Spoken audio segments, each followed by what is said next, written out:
রাশিয়ার জাহাজ নীরবে এগিয়ে আসছে, গন্তব্য ইরান। আর সেই জাহাজে যদি সত্যিই থাকে বিস্ফোরক, ড্রোনের যন্ত্রাংশ, গোলাবারুদ এবং ব্যালিস্টিক ক্ষেপণাস্ত্র তৈরির উপকরণ, তাহলে যুক্তরাষ্ট্র ও ইসরায়েলের ঘুম উড়ে যাবে। এনবিসি নিউজের হাতে আসা একটি ইউরোপীয় সরকারি নথি এবং একজন পশ্চিমা কর্মকর্তার বক্তব্যের ভিত্তিতে যে তথ্য সামনে এসেছে, তাতে রাশিয়া কাস্পিয়ান সাগর হয়ে ইরানে বিস্ফোরক, ড্রোনের যন্ত্রাংশ ও গোলাবারুদ পাঠাচ্ছে বলে দাবি করা হয়েছে। ইউরোপীয় নথিতে বিস্ফোরক TNT এর কথাও উল্লেখ আছে। আর এখানেই শেষ নয়, স্যাটেলাইট ছবি বিশ্লেষণ করে এমন কিছু উপাদানের উপস্থিতির ইঙ্গিত পাওয়া গেছে যেগুলো ব্যালিস্টিক ক্ষেপণাস্ত্র উৎপাদনের সঙ্গে সম্পর্কিত হতে পারে।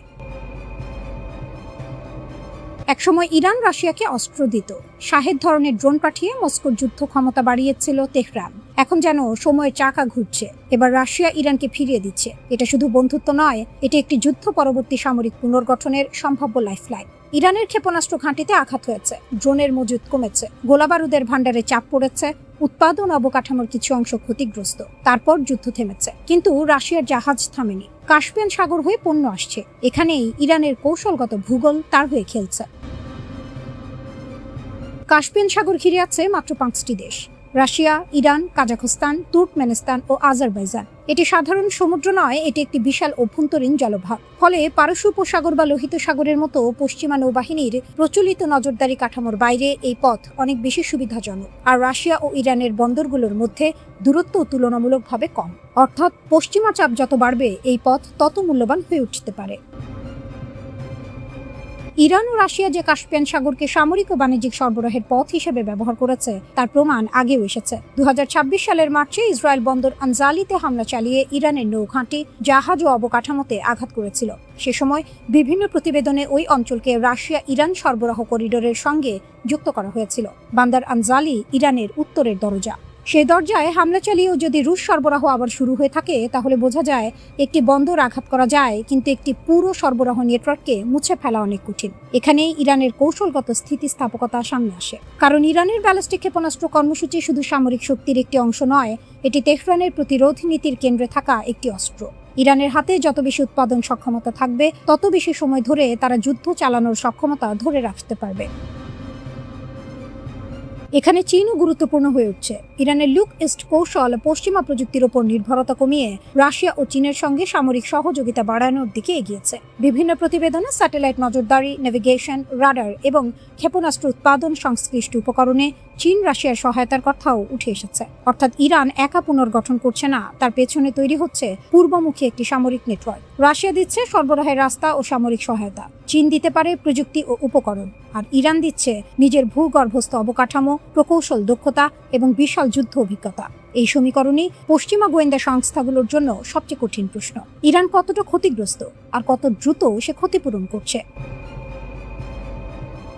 রাশিয়ার জাহাজ যদি সত্যিই আবার কাস্পিয়ান সাগর পেরিয়ে তেহরানের দিকে এগিয়ে থাকে, তাহলে সেই জাহাজে শুধু TNT বা ড্রোনের যন্ত্রাংশ নেই, সেখানে হয়তো বহন করা হচ্ছে ইরানের পরবর্তী যুদ্ধের সম্ভাবনা।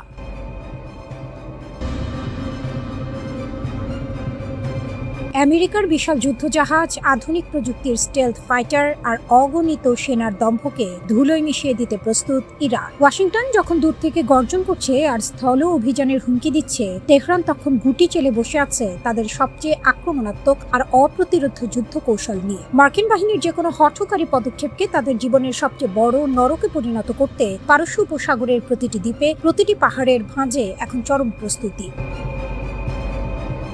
যুদ্ধবিরতি আর সমঝোতা স্মারকের দিন শেষ।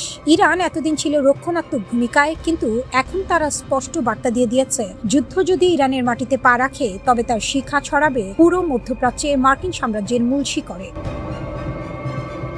ইরানের ইসলামী বিপ্লবী গার্ড বাহিনী IRGC এর দীর্ঘদিনের আত্মরক্ষামূলক নীতি এখন ইতিহাস। নতুন commander in chief major general Ahmad Wahidi এবং সর্বোচ্চ নেতা মোস্তফা খামেনির সরাসরি নির্দেশনায় তেহরান সাজিয়েছে তাদের নতুন স্ট্র্যাটেজি: সর্বোচ্চ প্রতিরোধের সাথে ভয়াবহ আক্রমণ। আইআরজিসির রাজনৈতিক ব্যুরোর প্রধান ব্রিগেডিয়ার জেনারেল ইয়াদুল্লাহ জাভানি স্পষ্ট হুঙ্কার দিয়েছেন, মার্কিন বাহিনী যদি ইরানের ভূখণ্ডে নামার দুঃসাহস দেখায় তবে তাদের জন্য অপেক্ষা করছে এমন এক কৌশলগত চমক যার জন্য পেন্টাগন কখনোই প্রস্তুত ছিল না। কেবল ইরানের সীমানায় শত্রুকে আটকে রাখা নয়, এবার মার্কিন সেনাকে সরাসরি ধ্বংস করার ছক কষা হয়েছে। সেনাপ্রধান আমির হাতামি তো সাফ জানিয়ে দিয়েছেন, আমেরিকান সেনাকে বধ বা বন্দী করতে পারলে মিলবে নগদ পুরস্কার। এ কেবল ঘোষণা নয়, এ হলো মার্কিন সামরিক অহংকারকে মাটিতে লুটিয়ে দেওয়ার এক মনস্তাত্ত্বিক মাস্টার স্ট্রোক। ইরানের দক্ষিণ উপকূল ও কৌশলগত দ্বীপগুলো, বিশেষ করে তেল রপ্তানির হৃৎপিণ্ড খার্ক দ্বীপ এখন এক একটি দুর্ভেদ্য দুর্গ। হরমুজ প্রণালীর চারপাশে সেনা ও ক্ষেপণাস্ত্রের ভারী জমায়েত দিয়ে পুরো পথ বন্ধ করে রাখা হয়েছে। সেনা মুখপাত্র মোহাম্মদ রেজা আকরামিনিয়ার কঠোর বার্তা, মার্কিন সেনার একটি বুটও ইরানের মাটিতে বা কোনো দ্বীপে পড়তে দেওয়া হবে না। যদি কোনো মার্কিন সেনা ভুল করেও কোনো দ্বীপে পা রাখে তবে সেই দ্বীপই হবে তাদের কবরস্থান। পেন্টাগন ভেবেছিল 40 থেকে 50,000 সেনা পাঠিয়ে হরমুজ প্রণালী আর পারস্য উপসাগরের নিয়ন্ত্রণ নিয়ে নেবে, কিন্তু ইরানের সুপ্রিম ন্যাশনাল সিকিউরিটি কাউন্সিল মার্কিন হিসাবের ভুলটা আঙুল দিয়ে দেখিয়ে দিয়েছে। জাগ্রস পর্বতমালার দুর্গম এলাকা পেরিয়ে ফার্স প্রদেশে পৌঁছানো তো দূরের কথা, লক্ষাধিক মার্কিন সেনাও ইরানের ভূখণ্ডের 1 ইঞ্চি জখম করতে পারবে না। ইরানের প্রতিটি পাহাড় আর সমুদ্রের প্রতিটি তরঙ্গ এখন এক একটি মৃত্যুফাঁদ। ইরানের রণকৌশলের সবচেয়ে বড় ও বিধ্বংসী দিক হলো তারা কেবল নিজের সীমানায় মার্কিন বাহিনীকে মোকাবিলা করবে না। যুক্তরাষ্ট্র যদি স্থল অভিযান শুরু করে তবে তেহরান তাদের আক্রমণকে ছড়িয়ে দেবে বাহরাইন, কুয়েত এবং মধ্যপ্রাচ্যের অন্যান্য মার্কিন সামরিক ঘাঁটিগুলোতে। আইআরজিসির স্পষ্ট হুঁশিয়ারি, আমেরিকার ক্ষেপণাস্ত্র যদি ইরানের বেসামরিক অবকাঠামোয় আঘাত হানে তবে মধ্যপ্রাচ্যে অবস্থিত মার্কিন শক্তি, জ্বালানি নেটওয়ার্ক ও বিদ্যুৎ কেন্দ্রগুলো ছায়ে পরিণত হবে। অর্থাৎ ওয়াশিংটন যদি যুদ্ধকে ইরানের ঘরে নিয়ে আসতে চায় তবে মধ্যপ্রাচ্যে আমেরিকার কয়েক দশকের গড়ে তোলা সমস্ত সামরিক ও অর্থনৈতিক কাঠামো তাসের ঘরের মতো ভেঙে পড়বে। স্থল অভিযানের সুযোগ নিয়ে যদি মার্কিন উস্কানিতে পূর্ব কিংবা পশ্চিম সীমান্ত দিয়ে কোনো বিচ্ছিন্নতাবাদী গোষ্ঠী যেমন ইরাকের কুর্দিস্তান অঞ্চলে সশস্ত্র বাহিনী অস্থিতিশীলতা তৈরির চেষ্টা করে তবে তাদের জন্য আইআরজিসি প্রস্তুত রেখেছে প্রিসিশন ড্রোন আর ব্যালিস্টিক ক্ষেপণাস্ত্রের নারকীয় বৃষ্টি। ইরাক সীমান্তে ইতোমধ্যে চালানো হচ্ছে নিরবিচ্ছিন্ন হামলা, যেন কোনো অদৃশ্য হাতও ইরানের জাতীয় নিরাপত্তায় ফাটল ধরাতে না পারে।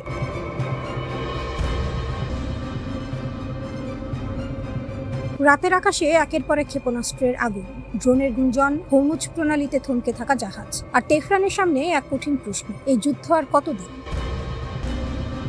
6 মাসের যুদ্ধ পেরিয়ে ইরান এখন এমন এক জায়গায় দাঁড়িয়ে যেখানে প্রতিটি দিন তার অর্থনীতি, অবকাঠামো এবং সামরিক সক্ষমতার উপর নতুন চাপ তৈরি করছে। কিন্তু আশ্চর্যের বিষয়, যুদ্ধ শেষ করার জন্য তেহরানে এখনো কোনো দৃশ্যমান তাড়াহুড়ো নেই, বরং ইরানের কৌশল যেন আরো স্পষ্ট। যুদ্ধকে শুধু যুদ্ধ হিসেবে না দেখে এটিকে যুক্তরাষ্ট্রের উপর দীর্ঘমেয়াদী চাপ তৈরির অস্ত্র হিসেবে ব্যবহার করা।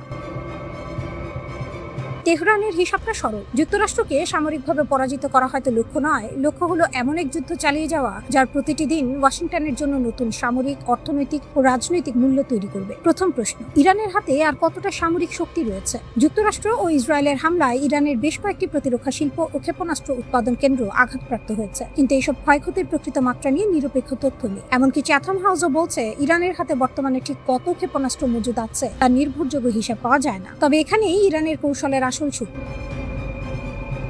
যুদ্ধের শুরুতে যে মাত্রায় ব্যালিস্টিক ক্ষেপণাস্ত্রের ঢেউ দেখা গেছে, সময়ের সঙ্গে তার আকার ছোট হয়েছে, কিন্তু যুদ্ধের ক্ষমতা শুধু ব্যালিস্টিক ক্ষেপণাস্ত্রের সংখ্যায় আটকে নেই। ড্রোন এবং ক্রুজ ক্ষেপণাস্ত্র তুলনামূলক দ্রুত ও সহজে উৎপাদন করা সম্ভব। একই সঙ্গে নিহত কমান্ডারদের জায়গায় নতুন কর্মকর্তাদের বসিয়ে ইরান তার সামরিক কমান্ড কাঠামো সচল রেখেছে। অর্থাৎ আঘাত এসেছে, ক্ষয়ক্ষতিও হয়েছে, কিন্তু যুদ্ধযন্ত্র থেমে যায়নি। জর্জ ওয়াশিংটন বিশ্ববিদ্যালয়ের অধ্যাপক মোহাম্মদ গাইদির মূল্যায়নও গুরুত্বপূর্ণ। তার মতে ইরান দীর্ঘ সময় ধরে ক্ষেপণাস্ত্র উৎপাদন চালিয়ে যাওয়ার সক্ষমতা ধরে রাখতে পারে, যদিও আক্রমণের মাত্রা কমতে পারে। সবচেয়ে বড় কথা, তেহরানের হাতে এখনো হরমুজ প্রণালীতে বিঘ্ন ঘটানোর সক্ষমতা রয়েছে। এটাই ইরানের সবচেয়ে বড় কৌশলগত কারণ। কারণ হরমুজ শুধু ইরানের উপকূলের একটি জলপথ নয়, এটি বৈশ্বিক জ্বালানি সরবরাহের স্পন্দন। এই পথ অচল হলে তার অভিঘাত শুধু ওয়াশিংটন বা তেহরানে থামবে না, ধাক্কা যাবে আন্তর্জাতিক তেল বাজারে। ফলে ইরানের সামরিক প্রতিরোধের সঙ্গে যুক্ত হয়ে যায় বৈশ্বিক অর্থনীতির হিসাব।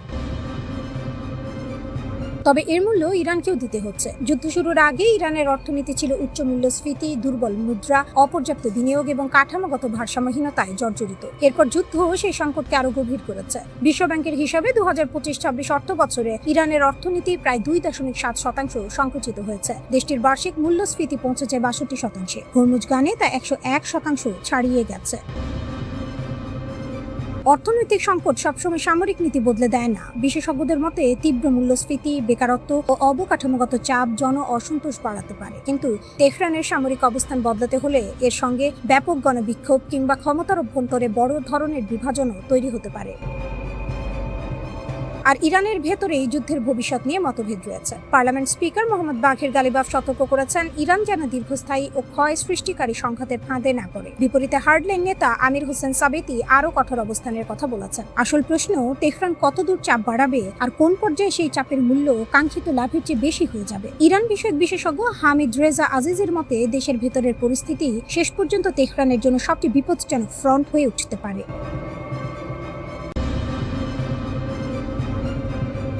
ইরানের সেই গোপন অস্ত্র, কাঁপছে ইসরায়েল আমেরিকা। মধ্যপ্রাচ্যের বুক চিরে ধেয়ে আসছে এক মহাপ্রলয়, বাজছে যুদ্ধের দামামা। একদিকে মার্কিন সাম্রাজ্যবাদ আর ইসরায়েলি চক্রান্ত, অন্যদিকে মাথা নত না করা এক বীরের দেশ ইরান। ওয়াশিংটন আর তেল আবিব মিলে তেহরানকে ধ্বংস করার যে ব্লু প্রিন্ট তৈরি করেছিল, তা এখন উল্টো তাদের জন্যই কাল হয়ে দাঁড়িয়েছে। ইরান স্পষ্ট জানিয়ে দিয়েছে, ইহুদিবাদীদের কোনো রেহাই নেই। নেতানিয়াহুর বুকে কাঁপন, কি সেই গোপন অস্ত্র? ইসরায়েলি প্রধানমন্ত্রী বেনিয়ামিন নেতানিয়াহু দাবি করেছেন, তারা ইরানের পরমাণু কেন্দ্র ধ্বংস করেছেন, বিজ্ঞানীদের হত্যা করেছেন। কিন্তু তাও কেন ইসরায়েলের বুকে কাঁপন? কেন নেতানিয়াহু আন্তর্জাতিক মহলে কাঁপছেন? কারণ পারমাণবিক বোমা না থাকলেও ইরানের হাতে আছে এমন এক গোপন অস্ত্র যা পরমাণু বোমার চেয়েও ভয়ঙ্কর। নেতানিয়াহু নিজেই স্বীকার করেছেন, ইরানের কাছে রয়েছে এক বিশাল রাসায়নিক ও কৌশলগত অস্ত্রের ভাণ্ডার। বিশ্লেষকরা বলছেন, পশ্চিমাদের সব নিষেধাজ্ঞা বুড়ো আঙুল দেখিয়ে ইরান তৈরি করেছে এক অপরাজেয় ক্ষেপণাস্ত্রের বহর। হাইপারসনিক মিসাইল থেকে শুরু করে রাডার ফাঁকি দিয়ে আত্মঘাতী ড্রোন, ইরানের অস্ত্রাগার এখন শত্রুর জন্য জীবন্ত জাহান্নাম। শেষ রক্ষা কি হবে ইসরায়েলের? আমেরিকার আধুনিক যুদ্ধ বিমান কিংবা ইসরায়েলের আয়রন ডোম কোনো কিছুই আর রক্ষা করতে পারবে না তেল আবিবকে। ইরানের হাজার হাজার ক্ষেপণাস্ত্র এখন ইসরায়েলের দিকে নিশানা করে লক করা আছে। একটিমাত্র ভুল সিদ্ধান্ত আর মানচিত্র থেকে মুছে যেতে পারে দখলদারদের অহংকার। মধ্যপ্রাচ্যের আকাশে এখন বারুদের গন্ধ। তেহরানের বীর সেনারা যুদ্ধের ময়দানে নিজেদের রক্ত দিয়ে নতুন ইতিহাস লিখতে প্রস্তুত। সাম্রাজ্যবাদদের দিন শেষ। যুক্তরাজ্য ভিত্তিক সংবাদ মাধ্যম ইরান ইন্টারন্যাশনাল সম্প্রতি এক চাঞ্চল্যকর তথ্য ফাঁস করেছে। মার্কিন প্রেসিডেন্ট ডোনাল্ড ট্রাম্পের সবুজ সংকেতের অপেক্ষায় রয়েছে ইসরায়েলি সামরিক বাহিনী। সেই গোপন নথিতে দেখা গেছে, ইরানের ওপর আবারও যৌথ বিমান হামলার পায়তারা করছে তারা। কিন্তু তেহরান ঘুমে নেই। শত্রু চক্রান্তের গন্ধ তারা আগেই পেয়ে গেছে। ইরানের জাতীয় নিরাপত্তা পরিষদের প্রধান মোহাম্মদ বাকের জোলকাদর সরাসরি হুঁশিয়ারি দিয়েছেন। কাতার ভিত্তিক সংবাদ মাধ্যম আল জাজিরা নিশ্চিত করেছে তার সেই বজ্র কণ্ঠের বার্তা, আমাদের মাটিতে যদি আর একটাও আঘাত আসে, তবে যে পাল্টা প্রতিক্রিয়া হবে তা হবে ইতিহাস লেখার সবচেয়ে ভয়াবহ ধ্বংসযজ্ঞ। যুক্তরাষ্ট্রের সর্বশেষ হামলার জবাবে উপসাগরীয় অঞ্চলের একাধিক দেশে সামরিক অভিযান চালানোর দাবি করেছে ইরান। দেশটির ইসলামিক রিভলিউশনারি গার্ড কর্পস এবং সেনাবাহিনীর দাবি, ওমান, কাতার, কুয়েত, বাহরাইন, জর্ডান ও হরমুজ প্রণালীতে যুক্তরাষ্ট্রের বিভিন্ন সামরিক স্থাপনা ও লক্ষ্যবস্তুতে ক্ষেপণাস্ত্র এবং ড্রোন দিয়ে ভয়াবহ হামলা চালানো হয়েছে। তবে সংশ্লিষ্ট কয়েকটি দেশ জানিয়েছে তারা এসব হামলা প্রতিহত করতে সক্ষম হয়েছে। আল জাজিরার প্রতিবেদনে বলা হয়েছে, ওমানের দুকুম বন্দরে যুক্তরাষ্ট্রের বিমানবাহী রণতরীগুলোর জন্য ব্যবহৃত রসদ সহায়তা কেন্দ্র ও জ্বালানি সরবরাহ প্ল্যাটফর্মে ভয়াবহ ও আকস্মিক হামলা চালানোর দাবি করেছে তেহরান। ইরানের রাষ্ট্রীয় সংবাদ মাধ্যম IRIBর বরাতে IRGC জানিয়েছে, হামলায় ওই স্থাপনাগুলো ধ্বংস হয়েছে। তাদের ভাষ্য, যুক্তরাষ্ট্রের হামলার প্রতিশোধ হিসেবে পরিচালিত অভিযানের এটি তৃতীয় ধাপ। অন্যদিকে ইরানের সেনাবাহিনী দাবি করেছে, কুয়েত ও বাহরাইনে যুক্তরাষ্ট্রের সামরিক স্থাপনাগুলোতেও একাধিক দফায় বিস্ফোরককারী ড্রোন হামলা চালানো হয়েছে। IRIBর প্রকাশিত এক বিবৃতিতে বলা হয়েছে, কুয়েতে যুক্তরাষ্ট্রের প্যাট্রিয়ট আকাশ প্রতিরক্ষা ব্যবস্থা, একটি গোলাবারুদ গুদাম এবং একটি রাডার স্থাপনা লক্ষ্য করে হামলা চালানো হয়েছে। ইরানের $12 বিলিয়ন ট্র্যাপ, যেভাবে মার্কিন ছাড়ে জেগে উঠছে তেহরানের সামরিক দানব। যে ইরানকে এক কোনায় চেপে ধরতে ওয়াশিংটন বছরের পর বছর নিষেধাজ্ঞার জাল বুনেছে, সেই ইরানই এখন মার্কিন সিদ্ধান্তের সুবাদে এক নতুন সমীকরণের কেন্দ্রে। যুক্তরাষ্ট্র ও ইরানের মধ্যকার 60 দিনের এক সাময়িক চুক্তি যেন তেহরানকে রাতারাতি বৈশ্বিক ভূ রাজনীতির মূল নায়কের আসনে বসিয়ে দিয়েছে। মার্কিন ছাড় ও ইরানের হাতে নতুন শক্তির চাবিকাঠি। সম্প্রতি যুক্তরাষ্ট্রের দেওয়া সামরিক ছাড়ের ফলে ইরানের তেল রপ্তানি, ব্যাংকিং লেনদেন এবং আন্তর্জাতিক বাণিজ্যে এক স্বস্তির নিঃশ্বাস পড়েছে। দীর্ঘদিন ধরে অবরুদ্ধ থাকা তেহরানের অর্থনীতিতে হুট করেই নতুন অর্থ ও সম্পদের জোয়ার আসার সুযোগ তৈরি হয়েছে। চুক্তির আওতায় ইরানের তেল বিক্রির ওপর থেকে নিষেধাজ্ঞা তুলে নেওয়া হচ্ছে এবং জব্দ করা $12 বিলিয়ন ফিরিয়ে দেওয়ার সিদ্ধান্ত হয়েছে। বিশ্লেষকদের মতে এই অর্থ সরাসরি ইরানের প্রতিরক্ষা খাতে এক বিশাল বুস্টার ডোজ হিসেবে কাজ করবে। সামরিক বিশেষজ্ঞদের মতে এই বিপুল অর্থ হাতে পাওয়ার পর ইরানের মূল লক্ষ্য হবে নিজেদের সবচেয়ে বড় দুর্বলতা ঢেকে ফেলা। সাম্প্রতিক সংখ্যাগুলোতে দেখা গেছে ইরানের আকাশ প্রতিরক্ষা ব্যবস্থা বেশ ভঙ্গুর, আর এই দুর্বলতার সুযোগ নিয়ে ইসরায়েল ও যুক্তরাষ্ট্র বিভিন্ন সময় ইরানের সামরিক স্থাপনা, ক্ষেপণাস্ত্র ঘাঁটি এবং অস্ত্র তৈরির কারখানায় অনায়াসে হামলা চালাতে পেরেছে। তেহরান এখন এই ক্ষত মেরামত করতে মরিয়া। তাদের প্রধান লক্ষ্য হবে উন্নত রাডার ব্যবস্থা ও ক্ষেপণাস্ত্র প্রতিরক্ষা ব্যবস্থা গড়ে তোলা, অত্যাধুনিক আকাশ নজরদারি প্রযুক্তি সংগ্রহ করা, আর এই আকাশ প্রতিরক্ষার প্রযুক্তিগত ঘাটতি পূরণে ইরানকে সবচেয়ে বড় সহযোগিতা করতে পারে রাশিয়া ও চীন। বেইজিং, মস্কো, পিয়ংইয়ং ট্রাইও ইরানের ব্যাকবোন। ইরানের এই সামরিক পুনর্গঠন প্রক্রিয়া কিন্তু একা একা সম্ভব নয়। এর পেছনে রয়েছে এক শক্তিশালী অক্ষশক্তি, যার প্রধান ভিত্তি হলো চীন। অস্ত্র তৈরির জন্য সরাসরি ক্ষেপণাস্ত্র না এলেও চলে, কিন্তু যা লাগে তা হলো চিপস, সেন্সর এবং হেভি মেশিনারি। বিশেষজ্ঞদের মতে চীন থেকে বিভিন্ন ইলেকট্রনিক যন্ত্রাংশ, চিপ, ড্রোন প্রযুক্তি, মেশিন টুলস এবং শিল্প সরঞ্জাম সংগ্রহ করা ইরানের জন্য এখন তুলনামূলক অনেক সহজ। চীনের এই বিশাল শিল্প ও সরবরাহ ব্যবস্থা ব্যবহার করেই ইরান তার নিজস্ব সামরিক কারখানাকে ঢেলে সাজাবে। পাশাপাশি আরেকটি বড় স্তম্ভ হলো রাশিয়া। ইউক্রেন যুদ্ধে দীর্ঘ সময় ধরে লড়াই করার ফলে রাশিয়ার ঝুলিতে এখন আধুনিক যুদ্ধের বাস্তব অভিজ্ঞতা রয়েছে। ড্রোন যুদ্ধ কিভাবে চালাতে হয়, কিভাবে প্রতিপক্ষের ইলেকট্রনিক যোগাযোগ জ্যাম করতে হয়, কিংবা যুদ্ধের মধ্যেও কিভাবে সামরিক অবকাঠামো টিকিয়ে রাখতে হয়, তার সব কৌশল মস্কোর নখদর্পণে। রাশিয়া এখন ইরানের জন্য শুধু অস্ত্র সরবরাহকারী নয়, বরং সামরিক জ্ঞান ও রণকৌশলের এক অমূল্য উৎস। এর সাথে যোগ হচ্ছে উত্তর কোরিয়া। দশকের পর দশক ধরে আন্তর্জাতিক নিষেধাজ্ঞার জাঁতাকলে পিষ্ট হয়েও উত্তর কোরিয়া যেভাবে তাদের ক্ষেপণাস্ত্র কর্মসূচি সফলভাবে চালিয়ে গেছে, সেই নিষেধাজ্ঞা ফাঁকি দেওয়ার ফর্মুলা এখন ইরানের বড় পুঁজি। সীমিত সম্পদ ব্যবহার করে কিভাবে বিকল্প সরবরাহ ব্যবস্থা গড়ে তুলতে হয়, সেই গোপন দীক্ষা ইরান পাচ্ছে পিয়ংইয়ং এর কাছ থেকে। বিশ্লেষকদের স্পষ্ট হুঁশিয়ারি, এই অর্থ আর বিশ্বস্ত মিত্রদের সহায়তায় ইরান যদি একবার পুরোপুরি জেগে ওঠে, তবে মধ্যপ্রাচ্যে তাকে থামানো যুক্তরাষ্ট্র কিংবা ইসরায়েল কারো পক্ষে আর সম্ভব হবে না।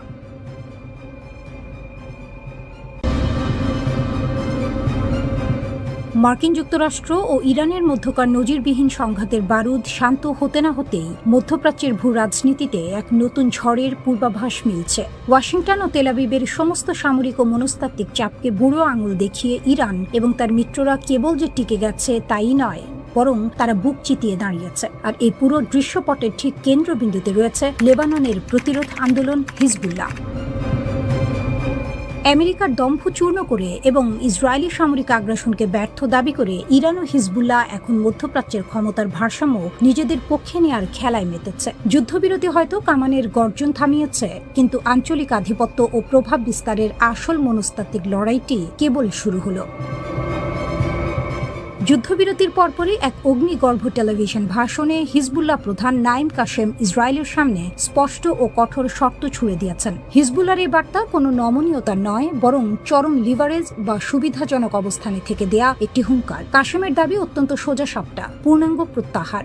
ইসরায়েলকে লেবাননের প্রতি ইঞ্চি ভূখণ্ড থেকে সম্পূর্ণ এবং একটি নির্দিষ্ট সময়সীমার মধ্যে চলে যেতে হবে। কোনো বাফার জোন নয়, কোনো আংশিক পিছু হটা, তথাকথিত বাফার জোন বা আপোষের কোনো সুযোগ নেই। সার্বভৌমত্ব পুনরুদ্ধার। লিতানি নদীর দক্ষিণে কেবল লেবাননের সেনাবাহিনী মোতায়েন থাকবে এবং আকাশ, স্থল ও সমুদ্র পথে ইসরায়েলি আগ্রাসন সম্পূর্ণ বন্ধ করতে হবে। কাশেম অত্যন্ত চতুরতার সাথে লেবাননের অভ্যন্তরীণ রাজনীতিকেও এক বার্তা দিয়েছেন। তিনি সাফ জানিয়েছেন, লিতানি নদীর দক্ষিণে লেবানন সেনাবাহিনী এবং হিজবুল্লাহর মধ্যকার পারস্পরিক নিরাপত্তা ও সহযোগিতা কেমন হবে তা সম্পূর্ণ তাদের অভ্যন্তরীণ বিষয়। এতে ইসরায়েলের নাক গলানোর বা কোনো কিছু জানার অধিকার নেই। হিজবুল্লাহ নিজেকে লেবানন রাষ্ট্রের সার্বভৌমত্বের সবচেয়ে বড় গ্যারান্টি হিসেবে উপস্থাপন করছে, যা আমেরিকার অহংকার গুড়িয়ে দিয়েছে। হিজবুল্লাহর এই আকস্মিক আত্মবিশ্বাসের মূল জ্বালানি আসছে তেহরান থেকে। ইতিহাসের অন্যতম বিপজ্জনক ও সরাসরি মার্কিন ইসরায়েলি হুমকির মুখোমুখি হয়েও ইরানের শাসন ব্যবস্থা কেবল টিকেই থাকেনি, বরং নিজেদের অক্ষকে অক্ষত রাখতে পেরেছে। তেহরানের নেতারা এই সংঘাতের সমাপ্তিকে মার্কিন অর্থনৈতিক ও সামরিক চাপের বিরুদ্ধে এক মহাকাব্যিক বিজয় হিসেবে উদযাপন করছেন। ইরানের এই রাজনৈতিক ও সামরিক টিকে থাকা পুরো প্রতিরোধের অক্ষ তা সে লেবানন, সিরিয়া কিংবা ইয়েমেনেই হোক না কেন, তাদের মধ্যে এই ধারণাকে দৃঢ় করেছে যে ওয়াশিংটন তেল আবিব জোট অপরাজেয় নয়। হিজবুল্লাহর হিসাব কষে দেখিয়েছে যে গত কয়েক মাসের তীব্র ইসরায়েলি বিমান হামলা, শীর্ষ নেতৃত্বের হত্যাকাণ্ড এবং আন্তর্জাতিক নিষেধাজ্ঞা সত্ত্বেও তাদের রাজনৈতিক সংকল্প ও সামরিক চেইন অফ কমান্ড ভেঙে ফেলা যায়নি। তারা প্রমাণ করতে চায় তারা এখনো ধ্বংসস্তূপের মধ্য থেকে উঠে দাঁড়িয়ে পোস্ট ওয়ার বা যুদ্ধোত্তর ল্যান্ডস্কেপের প্রধান খেলোয়াড় হিসেবে নিয়ন্ত্রণ বজায় রাখছে। হিজবুল্লাহ ও ইরানের এই চরম আগ্রাসী মনোভাবের পেছনে আরেকটি অত্যন্ত গুরুত্বপূর্ণ অনুঘটক কাজ করছে, তা হলো মার্কিন যুক্তরাষ্ট্র এবং ইসরায়েলের মধ্যকার ক্রমশ দৃশ্যমান হতে থাকা ফাটল। উপরিকাঠামোতে ওয়াশিংটন যতই ইসরায়েলের অবিচ্ছেদ্য মিত্র হিসেবে নিজেকে জাহির করুক না কেন, সামরিক কৌশল, আঞ্চলিক উত্তেজনা বৃদ্ধি এবং যুদ্ধ পরবর্তী মধ্যপ্রাচ্যের ভবিষ্যৎ রূপরেখা নিয়ে হোয়াইট হাউস ও তেল আবিবের মধ্যে গভীর মতবিরোধ তৈরি হয়েছে।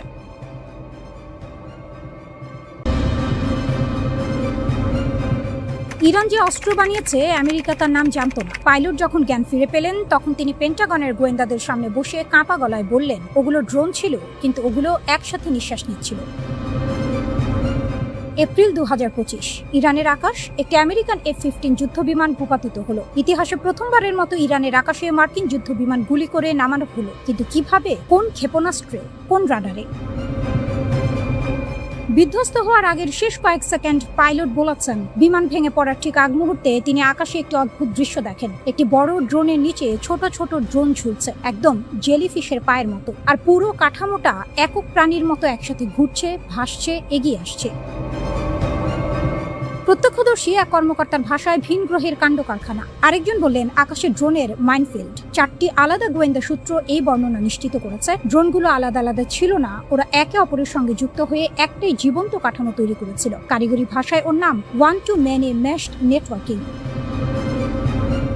এই প্রযুক্তি আসলে কি? সাধারণ ড্রোন আক্রমণে একটা ড্রোন একটি লক্ষ্যে ধেয়ে যায়। আধুনিক প্রতিরক্ষা ব্যবস্থা সেটা ধরতে পারে, গুলি করতে পারে, ধ্বংস করতে পারে। কিন্তু যদি একসাথে 50টি ড্রোন একটাই মস্তিষ্কের নির্দেশে চলে, যদি ওরা পরস্পরের সঙ্গে যোগাযোগ করতে করতে আকৃতি বদলাতে পারে, একটাকে গুলি করলে বাকিরা দলছুট না হয়ে বরং নতুন ছক কষে এগিয়ে আসে, তখন আর এটা একটা ড্রোন নয়, এটা একটি জীব, একটা ঝাঁক, একটা চিন্তাশীল আক্রমণ।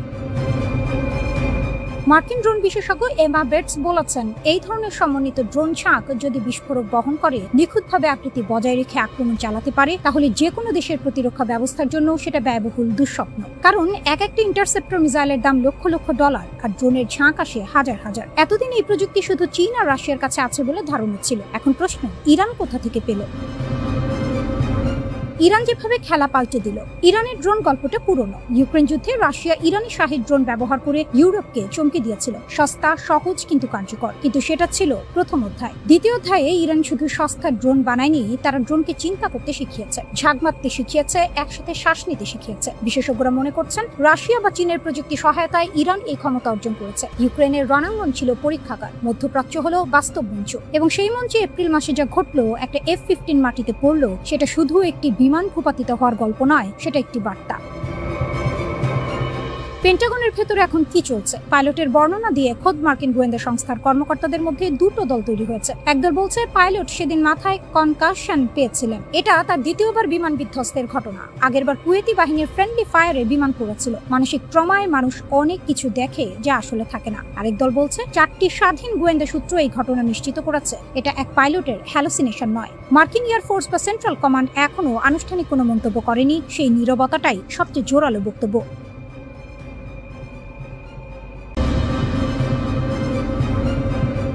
বিশ্বের 1 নম্বর সুপার পাওয়ার যুক্তরাষ্ট্র, যার সদর দপ্তর হোয়াইট হাউস, হাজার হাজার মাইল দূরে বসে একটা দেশ হুমকি দিচ্ছে যে তারা এমন মিসাইল বানাচ্ছে যা সরাসরি ওভাল অফিসের ছাদ খুঁড়ে ভেতরে ঢুকবে। শুধু তাই নয়, তারা ক্যামেরার সামনে বুক চিতিয়ে বলছে চোখের বদলে চোখ অনেক হয়েছে, এবার সরাসরি মাথা নেওয়া হবে। এই অবিশ্বাস্য কাণ্ডটাই ঘটিয়ে দেখিয়েছে ইরানের পার্লামেন্ট থেকে যে হুঙ্কার এসেছে তাতে পুরো ওয়াশিংটনের হাত পা কাঁপার জোগাড়। ইরানের একদল প্রভাবশালী সংসদ সদস্য সরাসরি তাদের দেশের নতুন সর্বোচ্চ নেতা মোস্তফা খামেনির কাছে একটি বিশেষ চিঠি পাঠিয়েছেন। এই চিঠির মূল দাবি, ইরানের সামরিক বাহিনীকে নির্দেশ দিচ্ছেন যেন তাদের ব্যালিস্টিক ক্ষেপণাস্ত্রের পাল্লা ও সক্ষমতা এমন পর্যায়ে নিয়ে যাওয়া হয় যা সরাসরি যুক্তরাষ্ট্রের হোয়াইট হাউস পর্যন্ত পৌঁছাতে পারে। আইন প্রণেতারা সাফ জানিয়ে দিয়েছেন, আমরা আমাদের সামরিক বাহিনী ও প্রতিরক্ষা শিল্পকে ততদিন পর্যন্ত অন্ধের মতো সমর্থন দিয়ে যাব যতদিন না আমাদের মিসাইল খামেনির হত্যাকারীদের অফিস কক্ষে গিয়ে আঘাত হানছে। অর্থাৎ ইরান এখন আর রক্ষণাত্মক নেই। তারা ওয়াশিংটনকে স্পষ্ট বুঝিয়ে দিয়েছে, তোমরা যদি আমাদের নেতাদের ওপর পুরুষোচিত হামলা চালাও তবে তোমাদের সবচেয়ে সুরক্ষিত বাংকারে বসেও তোমরা রেহাই পাবে না। এই চিঠিতে ইরানি সংসদ সদস্যরা মার্কিন নীতি নির্ধারকদের চরিত্র নিয়ে এক মারাত্মক সত্য তুলে ধরেছেন। তারা প্রয়াত বিতর্কিত মার্কিন অপরাধী জেফ্রি এপস্টেইনের প্রসঙ্গ টেনে বলেছেন, এই এপস্টেইন নেটওয়ার্কের অপরাধীরা কোনো আন্তর্জাতিক আইন বা নৈতিকতার তোয়াক্কা করে না। এরা চোরের খনি, এদের সাথে ভদ্রতার ভাষা খাটে না। আর ঠিক এই কারণেই ইরান এখন এক নতুন রণকৌশল হাতে নিয়েছে। সংসদ সদস্যরা হুঙ্কার দিয়ে বলেছেন, শত্রুদের জেনে রাখা ভালো, চোখের বদলে চোখ নেওয়ার দিন শেষ। এবার অন্যায় করলে সরাসরি মাথা কেটে নেওয়া হবে। শুধু তাই নয়, 2015 সালের পারমাণবিক চুক্তির তিতকুটে অভিজ্ঞতা থেকে শিক্ষা নিয়ে ইরানি আইন প্রণেতারা স্পষ্ট করে দিয়েছেন যে মার্কিনীদের কোনো ফাঁকা প্রতিশ্রুতিতে তারা আর আঙুল চুষবে না বা বিশ্বাস করবে না, যতদিন না মধ্যপ্রাচ্য থেকে শেষ মার্কিন সেনা প্রত্যাহার হচ্ছে এবং যুদ্ধের সম্পূর্ণ ক্ষতিপূরণ আদায় হচ্ছে, ততদিন ইরান এক চুলও নড়বে না। ইরানের রাষ্ট্রীয় সংবাদ মাধ্যমে Islamic revolutionary guard corps IRGC এক ঐতিহাসিক বিবৃতি জারি করেছে। তারা বুক চিতিয়ে ঘোষণা করেছে যে পারস্য উপসাগরে মার্কিনীদের সমস্ত দাদাগিরি বন্ধ করে দেওয়া হয়েছে এবং শত্রুপক্ষকে এখন ইরানের তৈরি করা নতুন নিয়ম মেনে চলতে বাধ্য করা হচ্ছে। বিশেষ করে হরমুজ প্রণালীর স্মার্ট ব্যবস্থাপনা ও কৌশলগত নিয়ন্ত্রণ এখন পুরোপুরি ইরানের পকেটে। মার্কিন বাহিনী যতই আকাশ কুসুম কল্পনা করুক না কেন, হরমুজ প্রণালীর জলসীমানায় কারোর বিনা অনুমতিতে সূচক্র মেদিনী পাওয়ারও সুযোগ নেই।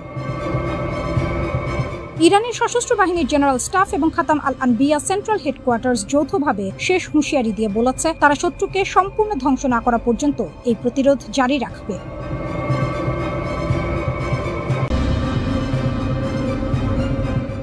সুপার পাওয়ারের রক্তচক্ষু আর পারমাণবিক হুমকিকে বুড়ো আঙুল দেখিয়ে বিশ্ব রাজনীতির দাবার বোর্ডে কঠিন এক চাল দিল ইরান। মার্কিন প্রেসিডেন্ট ডোনাল্ড ট্রাম্পের তর্জন গর্জন যখন ওয়াশিংটনের আকাশ ছাড়িয়ে তেহরানের দোরগোড়ায় আছড়ে পড়ছিল, ঠিক তখনই পাল্টা জবাবে মধ্যপ্রাচ্যের পুরো সমীকরণটাই বদলে দিল Islamic revolutionary guard corps IRGC। কেবল আত্মরক্ষা নয়, বরং আক্রমণই শ্রেষ্ঠ রক্ষণ।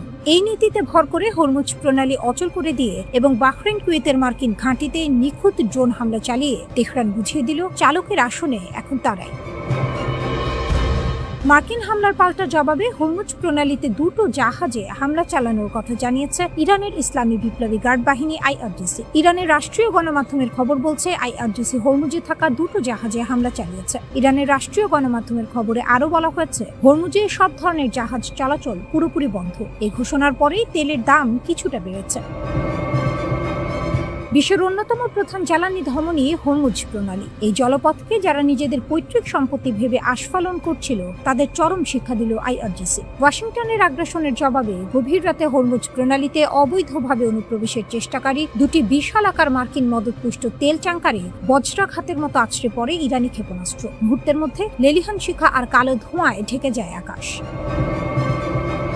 ইরান কেবল কেতাবি হুমকি দিয়ে ক্ষান্ত হয়নি। পরবর্তী নির্দেশ না দেওয়া পর্যন্ত হরমুজ প্রণালী দিয়ে সব ধরনের বাণিজ্যিক ও সামরিক জাহাজ চলাচল পুরোপুরি বন্ধ ঘোষণা করেছে। এই এক ঘোষণাতেই কেঁপে উঠেছে বৈশ্বিক অর্থনীতি। ওমানের মুসান্দাম থেকে ড্রোনে ধারণ করা ছবিতে দেখা গেছে যে প্রণালী দিয়ে প্রতিদিন বিশ্বের 1/5 তেল পরিবাহিত হয়, তা এখন পর্যন্ত সম্পূর্ণ খা করছে। মার্কিন নৌবাহিনীর দম্ভকে ধূলিসাৎ করে ইরান সাফ জানিয়ে দিয়েছে, এই জলসীমায় তেহরানের অনুমতি ছাড়া পাতার একটি অংশও নড়বে না। ট্রাম্প প্রশাসন যখন হোয়াইট হাউসে বসে ইরানের বিদ্যুৎ কেন্দ্র ও সেতু উড়িয়ে দেওয়ার সস্তা হুমকি দিচ্ছিল, ঠিক তখনই কুয়েত ও বাহরাইনের মার্কিন ঘাঁটিতে নেমে আসে সাক্ষাৎ নরক। IRGCর ঝাঁকে ঝাঁকে সুইসাইড ড্রোন ফাঁকি দিয়েছে আমেরিকার তথাকথিত অত্যাধুনিক আকাশ প্রতিরক্ষা ব্যবস্থা। শেখ ঈসা বিমান ঘাঁটি বাহরাইন। মার্কিন পঞ্চম নৌবহরের মূল ঘাঁটির নাকের ডগায় অবস্থিত এই বিমান ঘাঁটিতে নিখুঁত আঘাত হেনাচ্ছে ইরানি ড্রোন। আলী আল সালেম ও আহমদ আল জাবের বিমান ঘাঁটি কুয়েতের এই দুটি কৌশলগত ঘাঁটিতে একের পর এক বিস্ফোরণে মার্কিন যুদ্ধ বিমান ও পরিকাঠামোর ব্যাপক ক্ষয়ক্ষতি হয়েছে বলে খবর এসেছে। এই হামলা মার্কিন সামরিক ইমেজের উপর এক বিশাল চপেটাঘাত। ইরান প্রমাণ করেছে তাদের রেঞ্জ বা সক্ষমতা কেবল নিজেদের সীমান্তের ভেতরে সীমাবদ্ধ নয়, পারস্য উপসাগরের যে কোনো প্রান্তে মার্কিনীদের ঘুরিয়ে দেওয়ার ক্ষমতা তারা রাখে। আমেরিকার অভ্যন্তরীণ রাজনীতিতে নিজেকে স্ট্রংম্যান দেখানোর চেনা ছকে ট্রাম্প দাবি করেছিলেন ইরান শান্তি চুক্তি নিয়ে সময় নষ্ট করছে এবং এর জন্য তাদের মূল্য দিতে হবে। ফক্স নিউজকে দেওয়া সাক্ষাৎকারে তিনি ইরানের বেসামরিক অবকাঠামো, বিদ্যুৎ কেন্দ্র ও সেতুতে হামলার হুমকি দেন। কিন্তু ট্রাম্পের এই আগ্রাসী রূপকে স্রেফ হতাশার লক্ষণ বলে উড়িয়ে দিয়েছেন ইরানের দূরদর্শী প্রেসিডেন্ট মাসুদ পেজেশকিয়ান।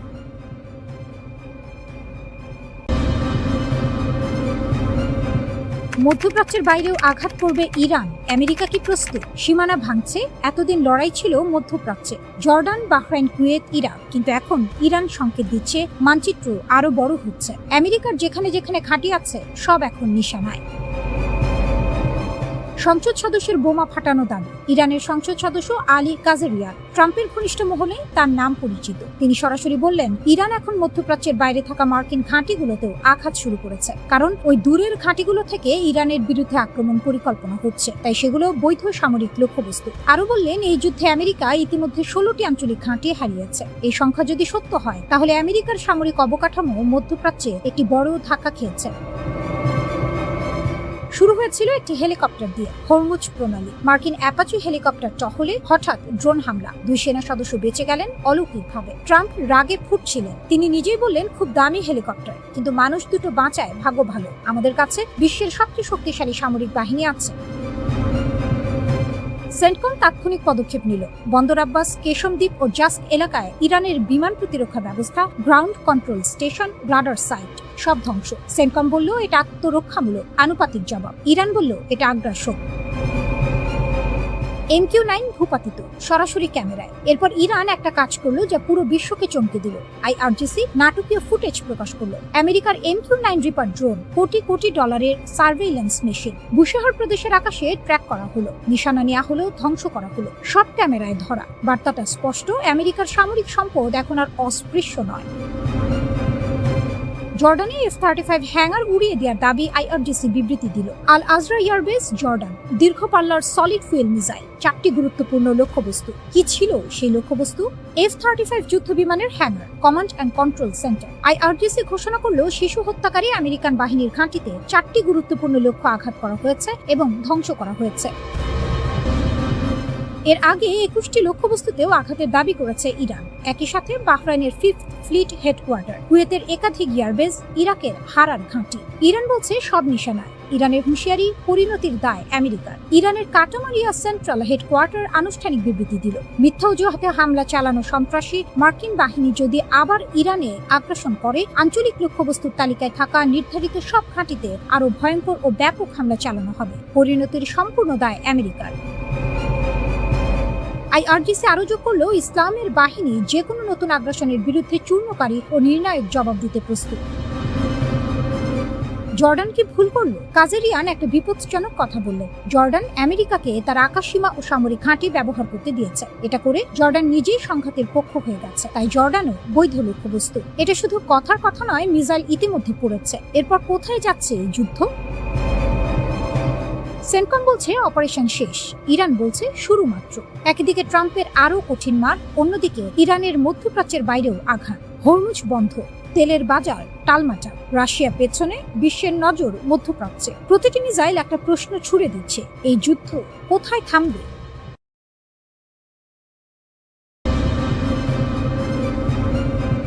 ইরানের রকেট, পশ্চিমের কপাল পুড়ছে। ক্ষেপণাস্ত্র উড়ল সরাসরি ইসরায়েলের বুকে। এক ধাক্কায় কেঁপে উঠল গোটা মধ্যপ্রাচ্য। হতভম্ব হয়ে গেল ওয়াশিংটন, কারণ এই ইরানকে তারা দুর্বল ভেবেছিল, ভুল ভেবেছিল। যে ভুল হিসেব ভেঙে পড়ল বছরের পর বছর নিষেধাজ্ঞা, একের পর এক চাপ, ধারাবাহিক সামরিক উত্তেজনা।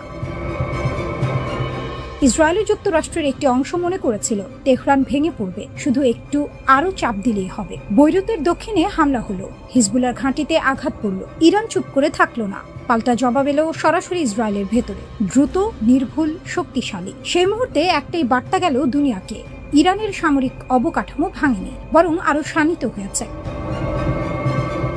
নতুন সমীকরণ। এতদিন ইসরায়েল একটা খেলা খেলে এসেছে, সিরিয়ায় মারো, লেবাননে মারো, ইরানের স্বার্থে আঘাত করো। জবাব আসতো, কিন্তু সীমিত। এবার ছবিটা বদলে গেছে। লেবাননে হামলা হলে এখন সরাসরি ইসরায়েলের ভেতরে আগুন জ্বলতে পারে। এই অনিশ্চয়তাই এখন ইসরায়েলের সবচেয়ে বড় মাথা ব্যথা। বিশ্লেষকরা বলছেন, ইরান এই হামলায় শুধু অস্ত্র ছড়েনি, ছুড়েছে একটি রাজনৈতিক বার্তা। হিজবুল্লাহ এখনো তেহরানে ছায়ায় আছে, সেই ছায়া সরেনি, বরং আরো গাঢ় হয়েছে।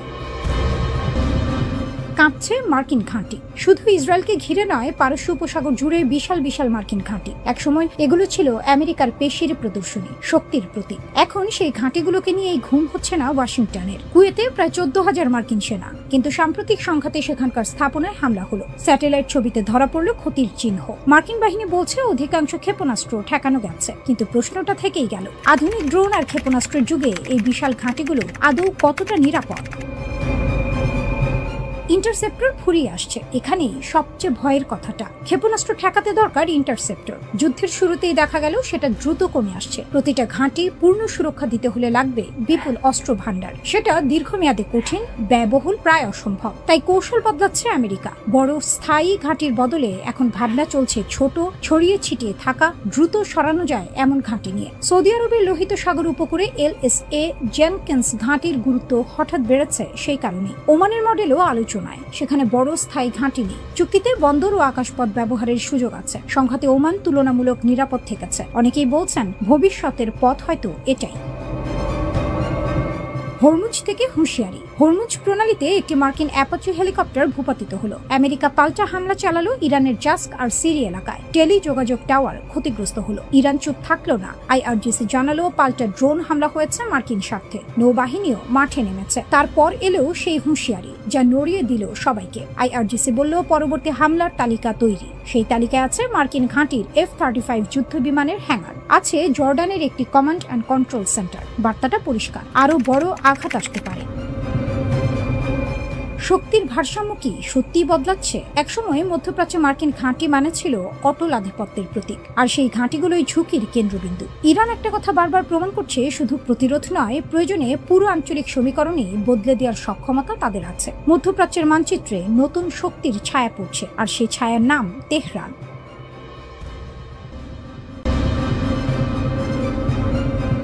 ইরানের মাস্টার প্ল্যান, লেবানন থেকে সিরিয়া, ট্রাম্পও এখন ফাঁদে। ট্রাম্প হতাশ, নেতানিয়াহু ক্ষুব্ধ। আর এই দুই নেতার মধ্যকার ফাটলের মধ্য দিয়ে ইরান শুধু দেখছে আর মুচকি হাসছে। মধ্যপ্রাচ্যের রাজনীতিতে এমন মুহূর্ত কমই আসে। আমেরিকার সবচেয়ে বড় মিত্র ইসরায়েল এখন তার সবচেয়ে বড় দাতার সাথে প্রকাশ্যে দ্বন্দ্বে। আর এই সুযোগে ইরান কোনো বোমা না ছুড়েই কূটনৈতিক ময়দানে জিতে যাচ্ছে একের পর এক পয়েন্ট। 21 জুন 2025 ট্রাম্প ফক্স নিউজে বসে এমন কিছু বললেন যা মধ্যপ্রাচ্যের রাজধানীগুলোতে ভূমিকম্পের মতো ছড়িয়ে পড়ল। তিনি বললেন, ইসরায়েল হিজবুল্লাহকে শেষ করতে পারছে না, প্রতিবার অ্যাপার্টমেন্ট ভেঙে ফেলে, আমি ভাবছি এই কাজটা সিরিয়াকে দিয়ে দেব। এটা শুধু হতাশার কথা না, এটা একটি সিগন্যাল। আমেরিকার মধ্যপ্রাচ্য নীতিতে গভীর ফাটল ধরেছে। কিন্তু সিরিয়ার প্রেসিডেন্ট আহমেদ আল শারা সেই প্রস্তাব লুফে নিলেন না, বরং সরাসরি বললেন সিরিয়া লেবাননে কোনো সামরিক ভূমিকায় যাবে না। তার ভাষায় লেবাননের সমাধান আসবে যুদ্ধে নয়, শহর বোমা মেরে নয়, বরং সৃজনশীল সমাধানে। সবচেয়ে বড় চমক, শারা বললেন হিজবুল্লাহর সাথে আলোচনার টেবিলে বসতে তার আপত্তি নেই। যদি এটা লেবানন ও সিরিয়ার স্বার্থে হয় তাহলে কেন নয়? এখানেই ইরানের আসল খেলা বোঝা দরকার। হিজবুল্লাহ ইরানের তৈরি অর্থায়নে, অস্ত্রে, আদর্শে। লেবাননে ইসরায়েলের বিরুদ্ধে লড়াই করতে করতে হিজবুল্লাহ দুর্বল হয়েছে, ঠিক আছে, কিন্তু ইরান কি আসলে হিজবুল্লাহকে জেতাতে চায়, নাকি এই যুদ্ধকে জিইয়ে রেখে তার সুবিধা নিতে চায়? উত্তর দ্বিতীয়টা। কারণ এই যুদ্ধ যতদিন চলবে ইসরায়েল আন্তর্জাতিকভাবে বিচ্ছিন্ন হতে থাকবে, ট্রাম্প নেতানিয়াহুর সম্পর্ক ক্ষয় হতে থাকবে, আমেরিকার মনোযোগ বিভক্ত থাকবে, আর ইরান নিয়ে সুইজারল্যান্ড যে পারমাণবিক আলোচনা চলছে সেখানে ইরানের দর কষাকষির ক্ষমতা বাড়তে থাকবে। ট্রাম্প নিজেই স্বীকার করলেন হিজবুল্লাহ হলো ছোট যুদ্ধ, বড় ডিল হলো ইরান। আর সেই বড় ডিলের টেবিলে ইরান এখন শক্ত হাতে বসে আছে, কারণ লেবাননে আগুন জ্বলছে। ট্রাম্প কেন এত বিরক্ত? ট্রাম্পের হতাশার কারণ একটাই, টাইমিং। যখনই ইরানের সাথে চুক্তির কাছাকাছি পৌঁছায় আমেরিকা, তখনই বৈরুতে বিস্ফোরণ হয়, সাধারণ মানুষ মরে, ক্যামেরায় ধ্বংসের ছবি ভাসে, আর পুরো কূটনৈতিক মোমেন্টাম নষ্ট হয়ে যায়। তিনি বললেন, আমি লেবাননে হামলা পছন্দ করি না, বিশেষত বৈরুতের ভেতরে চুক্তি সইয়ের ঠিক আগে। এটা শুধু আবেগের কথা নয়, এটা কৌশলের কথা। ইসরায়েলের প্রতিটা আক্রমণ ইরানের সাথে বড় চুক্তির পথকে কঠিন করছে। নেতানিয়াহু কি বললেন? নেতানিয়াহু পাল্টা দিলেন দৃঢ়ভাবে। তিনি বললেন, আমি ইসরায়েলের স্বার্থে দাঁড়াই। ট্রাম্প আমার কথা শোনেন না, আমিও তার কথা পুরোপুরি মানি না। আমরা দুটো স্বাধীন দেশের নেতা। আর তিনি স্পষ্ট করলেন, গাজায়, সিরিয়ায়, লেবাননে ইসরায়েলের নিরাপত্তা অঞ্চল থাকবে যতদিন দরকার। এই দ্বন্দ্ব এখন প্রকাশ্য, আর ইরান এই ফাটলটাকেই তার সবচেয়ে বড় সম্পদ হিসেবে ব্যবহার করছে। মধ্যপ্রাচ্যের এই জটিল দাবার বোর্ডে ইরান একটি পুরনো কৌশল খেলছে, নিজে না লড়ে অন্যদের দিয়ে লড়িয়ে সুবিধা নেয়া। হিজবুল্লাহ তার হাতিয়ার, লেবানন তার রণক্ষেত্র, আর ট্রাম্প নেতানিয়াহুর দ্বন্দ্ব তার বোনাস।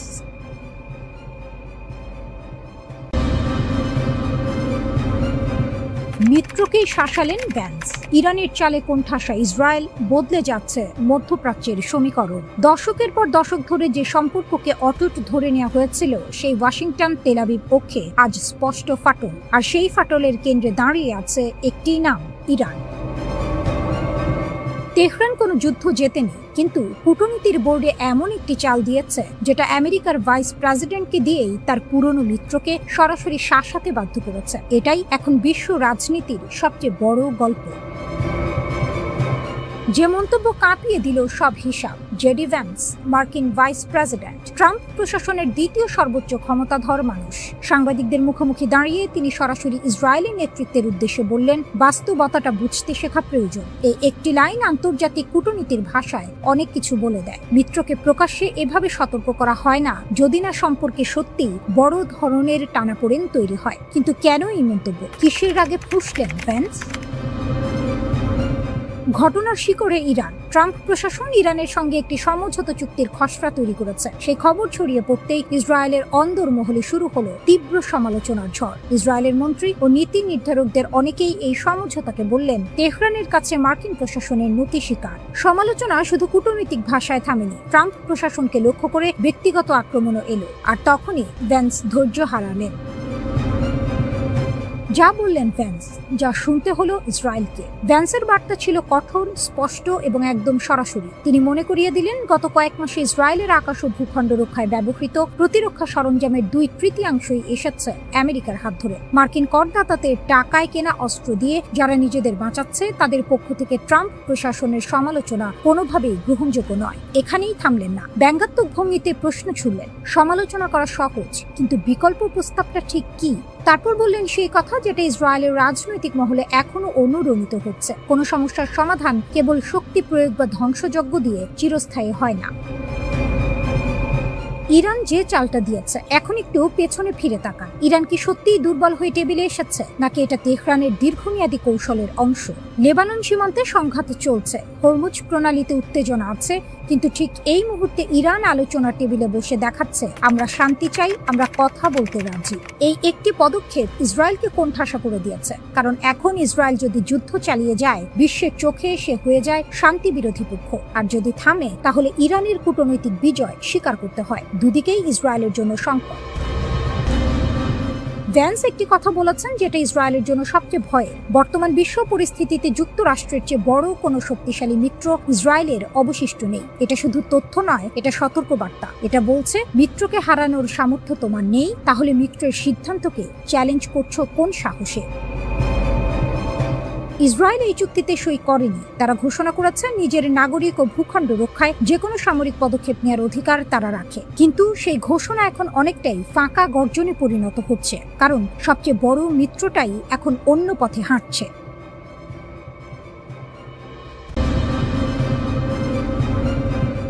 যেতে হবে জেনেও কেন মরছো? হিজবুল্লাহর এক ভিডিওতে কাঁপছে ইসরায়েল। একটি ভিডিও, কয়েকটি ছবি আর একটি প্রশ্ন, যদি এমনিতেই চলে যাবে তাহলে শেষজন হয়ে কেন মরছো? হিজবুল্লাহ এই বার্তাটা ছেড়ে দিল ঠিক সেই মুহূর্তে যখন ইসরায়েলি মিডিয়া নিজেই লেবাননের যুদ্ধক্ষেত্রকে বলছে বিপর্যয়, যখন একদিনে 4 জন সেনা মারা গেছেন, একজন ব্যাটালিয়ন কমান্ডার নিহত হয়েছেন, আরো 5 জন আহত।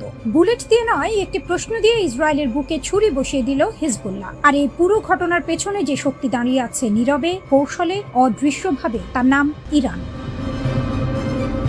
মনস্তাত্ত্বিক যুদ্ধ, অস্ত্রের চেয়েও ধারালো। যুদ্ধে শুধু গুলি চলে না, মাথাও চলে। হিজবুল্লাহর এই ভিডিওটা কোনো সাধারণ প্রচারণা নয়, এটি সুনির্দিষ্ট লক্ষ্যে ছোড়া একটি মনস্তাত্ত্বিক ক্ষেপণাস্ত্র। লক্ষ্য ইসরায়েলি সমাজের ভেতরে প্রশ্ন তোলা, সন্দেহ ঢোকানো, মনোবল ভাঙা। বার্তাটা সরল কিন্তু ভয়ঙ্কর কার্যকর। ইসরায়েলি সরকার নিজেই স্বীকার করেছে লেবানন থেকে সরে আসার কথা। আমেরিকার সঙ্গে ইরানের চুক্তিতে লেবানন ফ্রন্টে যুদ্ধবিরতির কথা আছে। তাহলে ইসরায়েলি সেনারা এখনো কেন মাটি আঁকড়ে আছেন? কার জন্য মরছেন? এই প্রশ্নটা যখন একজন ইসরায়েলি মা করেন, যখন একজন সৈনিকের বাবা করেন, তখন সেটা আর শুধু প্রশ্ন থাকে না, সেটা রাজনৈতিক চাপ হয়ে ওঠে। নেতানিয়াহুর উপর চাপ। হিজবুল্লাহ জানে এই খেলা, আর এই খেলা শিখিয়েছে ইরান।